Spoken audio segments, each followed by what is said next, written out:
средство, для кого-то отопление или для кого-то приготовление пищи без дымохода существовать не может. Так вроде бы должно быть, но жильцы деревянного сектора умудряются прекрасно обходиться без него, не понимая, что тем самым ставят под угрозу не только свою жизнь, но и жизнь соседей. Дымоходы – это инженерные коммуникации, да, сооружения, которые являются общедомовым имуществом. Значит, как и любой, значит, инженерная коммуникация, она должна подвергаться техническому обслуживанию. К сожалению, на сегодняшний день ни одна управляющая компания этим вопросом не озадачена. А что такое дымоход и вентканал в том числе? Это воздухообмен в доме, который обеспечивает устранение тех или иных факторов, которые могут повлиять на безопасность в жилом доме. На сегодняшний день вот таких домов проблемных 45 единиц. По управляющей компании «Теплоэнергия» составляет 25 домов, в Неведе находится. По управляющей компании «Комфорт» 5 домов по управляющей компании «ЗУС». Проблема заключается в том, что на сегодняшний день эти дома очень старые и тоже, соответственно, пришли в негодность. Значит, зачастую дымоходы обрушены, зачастую там есть нарушение конструкции общей, да? Поэтому есть реальная угроза для безопасной, значит, эксплуатации газового оборудования, а вообще в целом безопасность самих потребителей газа, да? То есть жильцов домов. Вот, значит, у нас у компании УГРЭС, значит, есть соответствующее подразделение службы внутридомового газового оборудования. В соответствии, значит, с заключенными договорами они проводят техническое обслуживание, значит, выявлении, значит, несоответствия газового оборудования выдаются соответствующие предписания. За 2000 год было выписано 41 предписания, из них устранено 5. В 2010 году, значит, было выписано 19 предписаний. Согласно Жилищному кодексу Российской Федерации, дымоходы и вентиляционные каналы признаны общедомовым имуществом. Время содержания и контроль за ними возложены на пользователей. Во многих дымоходы и вентканалы находятся в неисправном состоянии, а неисправный дымоход – это отсутствие тяги. При утечке газа сразу может произойти воспламенение и взрыв, что чаще всего и становится причиной несчастных случаев. По этой проблеме несколько раз поднимали вопрос на уровне администрации города Якутска, проводились, значит, 3 совещания. Результатом явилось то, что, значит, мы уже несколько раз выезжали по проблемным адресам и составили соответствующие акты. Значит, к сожалению, после проверок выяснилось, что большинство указанных адресов действительно идет несоответствие дымоходов нормам безопасности. Жители обязаны знать, что вентиляционные каналы и дымоходы должны быть отдельными для каждой квартиры. В Якутске есть дома старого жилого фонда, которые имеют один вентиляционный выход или совмещенный дымоход и вентканал. Чревато тем, что сгоревшие газы поступают в квартиры верхнего или нижнего этажей, а если в какой-то квартире случится чрезвычайное происшествие, то пострадают квартиры по стояку. Кроме того, еще существует проблема в этих же домах, вот безопасности, напрямую, которая касается использования плит газовых в качестве отопительных приборов. Ну, это вообще, можно сказать, беспредел.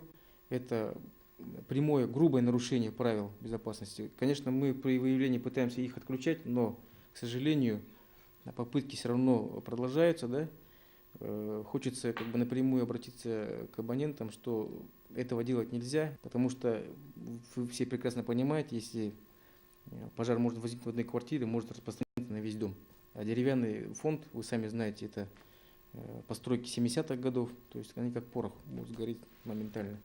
По вопросам дымоходов и вентканалов в деревянных многоквартирных домах с поквартирным отоплением было проведено несколько совещаний с привлечением представителей управляющих компаний. В итоге планируется в 2011 году всем управляющим компаниям в обязательном порядке включать в тариф и ремонт дымоходов. Для этого сейчас готовится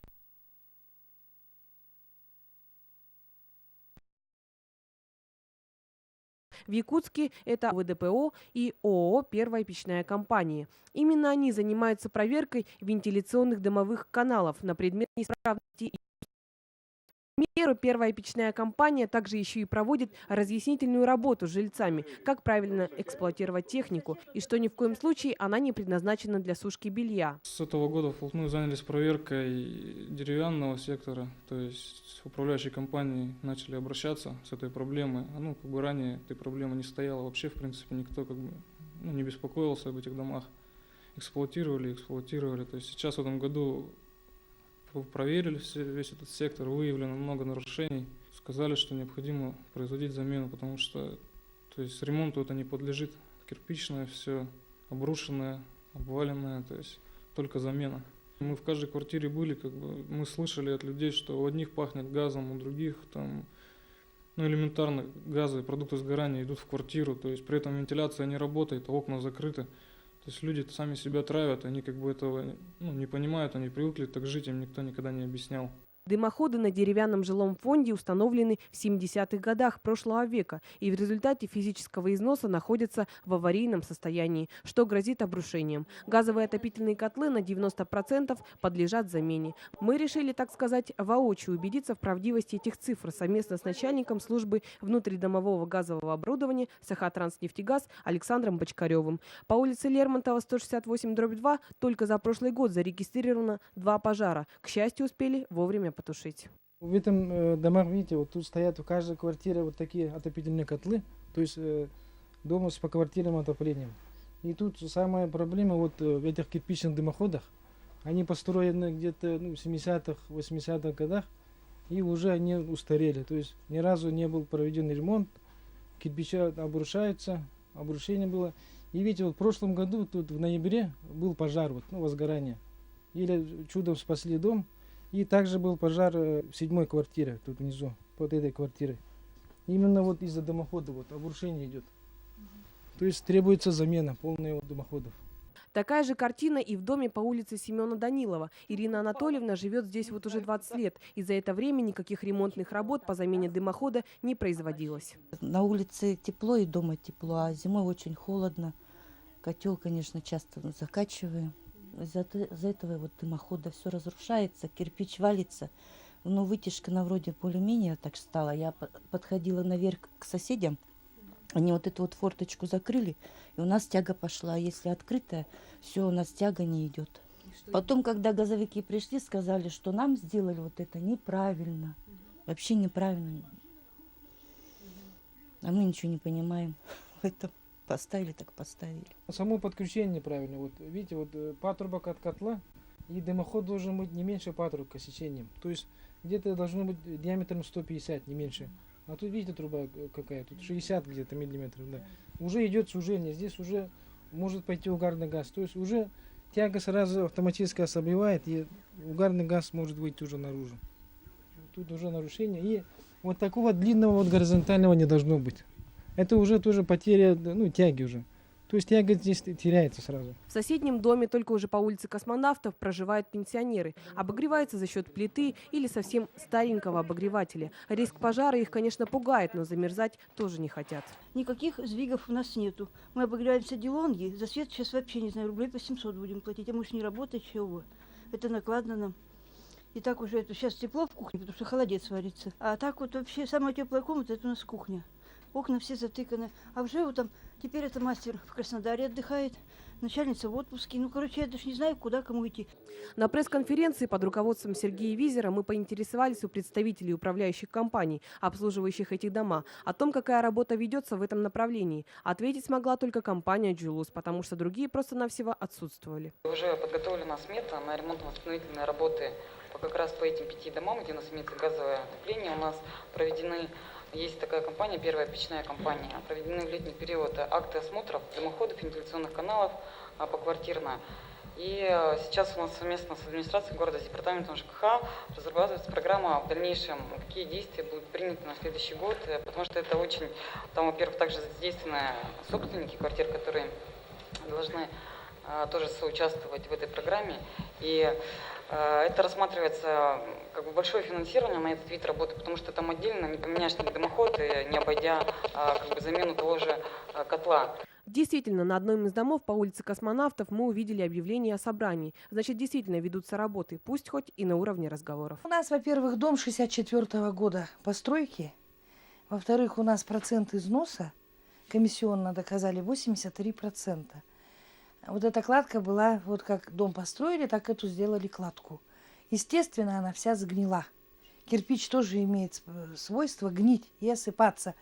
Он рассыпается в прах, в песок. Все, у нас практически дымоход отсутствует. Как такового нет дымохода. Ну, все равно топим, потому что замерзать-то не хочется. Но у меня в комнате еще электрическая батарея. Я еще газовую духовку включаю. А куда обращались, с кем разговаривали по поводу? Ну, я обращалась к пожарникам. Вот, они акт мне дали на руки. Там подписано, что вообще я не имею права эксплуатации вот этого газового оборудования. Неоднократно в управляющую компанию «Дюлус» обращалась. Но там как бы не реагируют на эту проблему. Может, у них возможностей нет. Это управляющая компания «Дюлус», она как бы ООО, и она не подчиняется, как они объяснили, ни мэрии, ни строительному округу. Они там занимаются самоуправством, хотя средства им дает город, они их осваивают так, как они считают нужным. Но вот сколько мы тут лет живем, тут у нас никогда никаких не производилось там ни ремонтов, ничего. Ну, только с нас сдирают техобслуживание какое-то. Ну, наверное, это жильцы остальные жаловались. С нас сдирают такие дикие недопоставки, это только через прокуратуру надо выяснять. Ну, например, я не собираюсь нервы и время тратить, и все, кому-то что-то там доказывать. Вот я, конечно, буду решать эту проблему, ну, как-то самостоятельно, потому что я не верю никому, никаким там компаниям, никаким мэрам, и никаким и так далее, и властям вообще. И поэтому сама буду решать. Дымовые и вентиляционные каналы подлежат проверке один раз в год. Жильцы имеют право отказаться от проверки, но тогда у них могут возникнуть проблемы со специалистами газовой службы во время их плановых проверок. Организация, проверяющая обследование дымоходов и вентиляционных каналов, лишь указывает на нарушения в эксплуатации. При неисправности вентиляционного оборудования представители газовой службы имеют право отключить газ. В данной квартире, вот как видно, вот нету котла, вот, то есть для отопления нет никаких источников, поэтому вот здесь, видите, вот здесь стоял котел, котел разобрали, то есть котла нету, и разобрали дымоход. Вот здесь должен быть кирпичный дымоход, ну вот как смотрели предыдущие дома. И вот установили самодельный дымоход, то есть здесь, то есть никаких актов проверки, ничего нету. Как видно, вентканала ничего нету, видите, вот, вентканала нет, и, следовательно, жильцы уже нарушают правила и пользуются для отопления газовой плитой. То есть других источников для отопления нету. Ну это вот, видите, грубейшее нарушение. Вот. Угарному газу некуда идти, вентканала нету, форточка закрыта, и весь угарный газ идет в квартиру. Безусловно, некоторые владельцы квартир заехали в дома, когда дымоходов уже не было. Но это абсолютно не оправдание, когда такой риск угореть. Купили квартиру, сюда переехали, короче, так и было. Ну, какие у вас претензии есть вообще? Как отапливаетесь? Газом отапливаемся. Не боитесь, не страшно? Нет, не могу, потому что постоянно кто-то есть. Угу.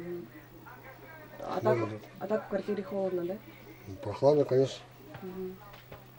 Ну, а то вообще куда-нибудь обращались по поводу того, что вот надо как-то поставить новый дымоход там? Уже не знаю, чего они. А кто должен этим заниматься? По идее, это ЖЭО должен заниматься этим. Угу. Это их проблема. Угу. А вот вы разговаривали с соседями, у них как ситуация? Вот, Тоже в основном у всех как-то плохо с этими, с печками. Угу. Угу. То есть у вас постоянно плитка работает, да, стоит? Ну да, постоянно почти. И ночью тоже? И ночью. Вот еще одна квартира, которая отапливается с помощью газовой плиты, что в принципе недопустимо. То есть в квартире при отсутствии вентканала и заткнутой постоянно отдушки постоянно производится углекислый угарный газ. То есть, и всем этим дышат жильцы. То есть, что в принципе совершенно недопустимо. Что-нибудь где-нибудь упадет, сразу же возгорание произойдет, или плита затухнет, утечка газа пойдет. То есть, в принципе, Да и постоянное отравление идет человека угарным газом, углекислым газом. И винт-канал должен быть, через который все должно удаляться, а его нету. То есть тут только отдушина, через которую воздух, скорее всего, поступает сюда. То есть. Но и она тоже, в принципе, заглушена постоянно, потому что из-за нее будет холодно. То есть а жильцам прежде всего надо сохранить тепло в квартире. И это только 17-й квартал. Об этой проблеме задумались только тогда, когда произошли пожары, и в огне мог погибнуть весь дом. Замена дымоходов в среднем будет стоить 400-500 тысяч рублей. Все зависит от мощности котлов, этажности зданий, диаметра дымовых вентиляционных труб. Хотя на самом деле проблем у жильцов хватает. Летом это скопление мусора, когда на улице жара, и люди задыхаются не только от запахов помоев, но и от общественного туалета. Сейчас белоснежный снег укрыл все неприглядные стороны территории 17-го квартала. По сути, эти дома давно бы уже пора признать аварийными, но почему-то до сих пор они все еще являются пригодными для жизни людей.